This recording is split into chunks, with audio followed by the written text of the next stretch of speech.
Press the bell icon of the ePathshala channel and never miss another update. So now this is the part 2 of this video. We have uploaded first part of this video before in this channel. And transport and communication chapter का नाम है परिवहन और संचार। Human activity हम पढ़ रहे हैं बुक, तो उसका ये चैप्टर 8 बहुत इम्पॉर्टेंट है। इससे पहले आपने देखा था कि लैंड ट्रांसपोर्ट कितना इम्पॉर्टेंट था, और लैंड ट्रांसपोर्ट के अंदर हाईवेज जिसे आप महामार्ग या राजमार्ग बोलते हैं, आप ये नोटिस करने की कोशिश करें कि लैंड ट्रांसपोर्ट के अंदर हाईवे बहुत इम्पॉर्टेंट फैक्टर है। बिकॉज लैंड ट्रांसपोर्ट के अंदर हम चीज़ों को बहुत ज़्यादा लेवल पर एक प्लेस से दूसरे प्लेस पर लेके जाते हैं। So that is why land transport के अंदर हाईवेज एक इम्पॉर्टेंट फैक्टर है किसी भी कंट्री के डेवलपमेंट के लिए। सो आप ये नोटिस करेंगे कि जो हमारे हाईवेज़ होते हैं उनके बहुत सारे फीचर्स होते हैं जो हमें समझने की ज़रूरत है।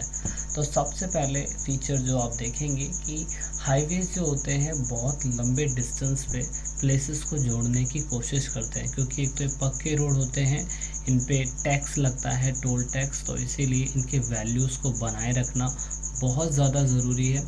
कोई भी ट्रैफिक लाइट इन पे नहीं होती है। आप बहुत बड़े लेवल पर इन प्लेसेस को बिना किसी दिक्कत के यूज़ कर सकते हैं, बिना किसी प्रॉब्लम के यूज़ कर सकते हैं, क्योंकि इसमें आप बहुत बड़ी मात्रा में टोल टैक्स को भरते हैं।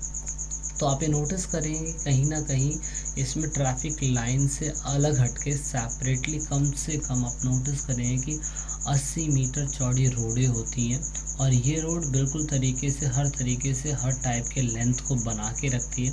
आप नोटिस करें कम से कम 4-5 लेंथ एक रोड पे आपको देखने को मिलेगी, जिससे बहुत बड़ी मात्रा में जो आप कह सकते हैं बड़े बड़े ट्रक्स होते हैं, बड़े बड़े चीज़ें होती हैं जिनको आप माइग्रेट करा सकते हैं एक कंट्री से दूसरी कंट्री में या एक स्टेट से दूसरे स्टेट में। तो यहाँ पे फ्लाईओवर्स हैं और डबल कैरेज रोड हैं। ट्रैफिक की जो फ्लो है उसको बहुत जल्दी ख़त्म करने की हाईवेज जो होती है वो कोशिश करती है। और यहाँ पे पूरी तरीके से जो जितने भी क्या कहते हैं ये हाईवेज होते हैं, ये हाईवेज ज़्यादातर पूरी तरीके से जो कंट्री के पोर्ट्स होते हैं और जो मेन सिटीज़ होते हैं उनसे ये जुड़ने की पूरी कोशिश करते हैं। और आप विकसित देशों में डेवलप कंट्री के अंदर देखेंगे कि ये जो मेन हाईवेज होते हैं उन्हें पूरी तरीके से जो छोटे मोटे रोड होते हैं उनको कुछ डिस्टेंस पे इनको जोड़ने की कोशिश की जाती है। तो ये बहुत इंपॉर्टेंट चीज़ है। अब कुछ ऐसे एग्जांपल आपको देखने को मिलेंगे जो वर्ल्ड वाइडली बहुत फेमस है, और क्योंकि वो हाईवेज है इसीलिए हमें इनको पढ़ने की ज़रूरत है। अब now we are going to start about the United State, क्योंकि अब ये कंट्री है तो इनके अंदर भी हाईवेज होने ज़रूरी है। तो अमेरिका एक ऐसा स्टेट है, एक ऐसी कंट्री है जिसमें आपको जो हाईवेज है उनकी डेंसिटी बहुत ज़्यादा देखने को मिलेगी। तो 0.65 किलोमीटर स्क्वायर किलोमीटर आपको रोड की डेंसिटी यहाँ पे देखने को मिलेगी। और यहाँ पे जो जितने भी हाईवेज़ हैं वो हर हाईवेज़ कम से कम नॉर्मल रोड से 20 किलोमीटर के डिस्टेंस पे, मतलब आप कहीं पर भी हैं तो आप 20 किलोमीटर के डिस्टेंस पे किसी भी हाईवे को बहुत आसानी से कैच आउट कर सकते हैं, और ये बहुत अच्छी बात है। एंड देन उसके साथ साथ आप ये कोशिश करेंगे कि वहाँ पे जितने भी सिटीज़ हैं वो पैसिफिक ओशन से बहुत अच्छी तरीके से कनेक्टेड हैं, तो ये बहुत अच्छी बात है। और दूसरा हम ये नोटिस करने की कोशिश करेंगे कि आप अगर देखेंगे कि जो हमारा ट्रांस कैनेडियन हाईवे है जो जस्ट अमेरिका के ऊपर एक कनाडा कंट्री है, उसको अगर आप नोटिस करेंगे तो आप ये देखेंगे कि ब्रिटिश में स्थित जो कोलंबिया एक प्लेस है जिसे आप पूरी तरीके से वैंकूवर बोलते हैं, तो वहाँ से ये कनेक्ट होता हुआ आप देखेंगे कि वैंकूवर से कनेक्ट होता हुआ सेंट जॉन जो एक नगर है वहाँ तक एक इतना लंबा हाईवे आप देखेंगे। अब इसकी डिस्टेंस कितनी किलोमीटर की है आप इसे ज़रूर मुझे कमेंट करके बताइएगा कि ये कितने किलोमीटर का ये जो वैंकूवर से लेके जो ट्रेन्स कैनेडियन हाईवे है वो सेंट जॉर्ज जो नगर है वहाँ तक अगर कनेक्ट होता है तो ये कितने लंबे डिस्टेंस का है, क्योंकि सबसे लंबा आप बोल सकते हैं हाईवे है भारत से, तो खैर ये बहुत बड़ा है, तो इसीलिए इसके ऊपर फोकस कराया जा रहा है। इसका डिस्टेंस कितना है ज़रूर कनेक्ट करके आप गूगल करके या विकीपीडिया करके आप बताइए कि कोलंबिया में जो ब्रिटिश एक प्लेस है जिसे वैंकूवर बोलते हैं, वो पूरी तरीके से ईस्ट में आपके कनेक्ट करता है और सबसे लंबा हाईवे, नेशनल हाईवे ये है।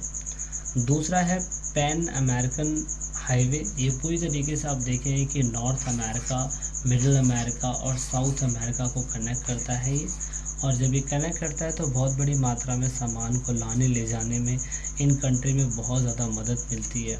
दूसरा अफ्रीका का है ये। इसका डिस्टेंस कितना है दोस्तों, आप देखेंगे 3 किलोमीटर का डिस्टेंस है, जो एक छोर से लेके यहाँ तक इसको कनेक्ट करने की कोशिश करता है। ठीक है, तो आप चाहें तो इसका पैन अमेरिकन हाईवे का इसका भी डिस्टेंस पता कर सकते हैं। पेपर में इसको पूछा जाता है कि कितने किलोमीटर के डिस्टेंस पे है, तो आप इसे चेक करके कमेंट करके ज़रूर बताइए। अब बिकॉज़ रशिया इतनी बड़ी कंट्री है, आप देखेंगे कि ज़मीन के हिसाब से तो खैर ये सबसे बड़ी कंट्री है, तो यहाँ पे हाईवेज़ की आपको जो क्या कहते हैं वो मिलेगी, वो बहुत ज़्यादा मात्रा में मिलेगी, क्योंकि यहाँ पे हाईवेज़ का नेटवर्क बहुत ज़्यादा इंडस्ट्रियल एरियाज़ के अंदर आपको देखने को मिलेगा। तो मॉस्को के आसपास के इंडस्ट्रियल एरियाज़ ज़्यादा हैं यहाँ पर, इसलिए यहाँ पर आप देखेंगे कि यहाँ पे हाईवेज़ बहुत बड़ी मात्रा के अंदर है। और हाईवे के साथ साथ यहाँ पे क्या कहते हैं जो इम्पोर्टेंस दी गई है वो रेलवे को भी दी गई है। तो हाईवे में अगर आप देखेंगे कि मॉस्को से लेके यहाँ तक, अब यहाँ तक इसे कनेक्ट किया गया है। अब इसका कितना डिस्टेंस है दोस्तों, ये भी आप कमेंट करिए, बताइए।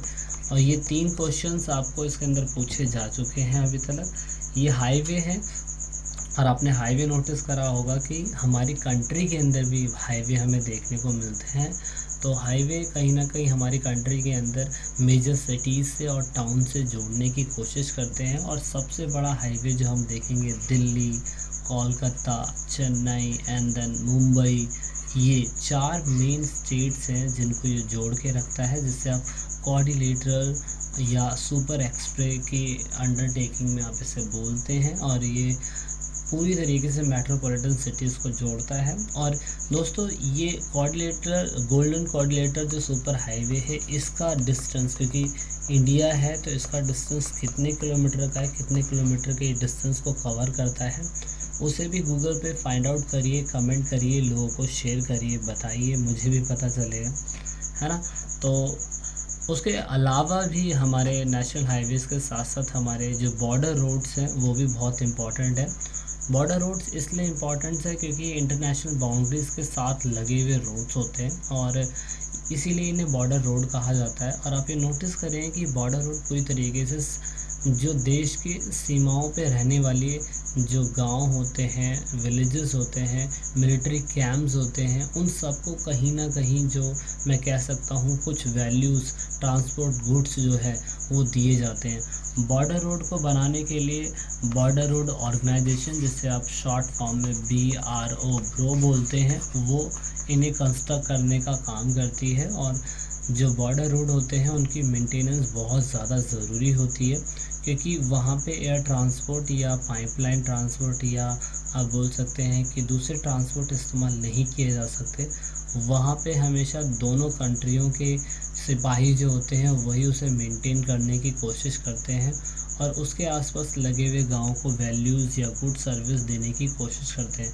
इसीलिए बॉर्डर रोड, जिन्हें आप सीमा सड़कें बोलते हैं, उनकी भी अपनी वैल्यूज़ होती है।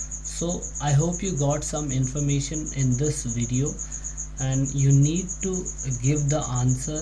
जो मैंने आपसे क्वेश्चंस पूछे हैं उसका आंसर आपको देना बहुत ज़्यादा ज़रूरी है, क्योंकि इससे आपकी नॉलेज इंक्रीज़ होगी। आपको पता चलेगा कि क्या क्या चीज़ें आपने नई सीखी है इस वीडियो के अंदर। ठीक है, so this is it in this part and I hope you got so much information from this video. तो लास्ट में दोस्तों, अगर आप वीडियो को देख रहे हैं और ई पाठशाला चैनल के आप सब्सक्राइबर हैं या नए सब्सक्राइबर हैं, तो ईट पाठशाला की टीम से आप सभी को यही रिक्वेस्ट है कि आप इन सभी वीडियो को अपने दोस्तों के साथ शेयर ज़रूर करें। और कोशिश करें कि आप दूसरों को शेयर करवाने के लिए बोलें, क्योंकि आप जितना वीडियो को शेयर करेंगे उतना ही हम और लोगों की मदद कर पाएंगे, क्योंकि पढ़ेगा इंडिया जब भी बढ़ेगा इंडिया। तो वीडियो के लास्ट में वीडियो को एंड तक देखने के लिए, चैनल को सपोर्ट करने के लिए बहुत बहुत धन्यवाद। जय हिंद, जय भारत।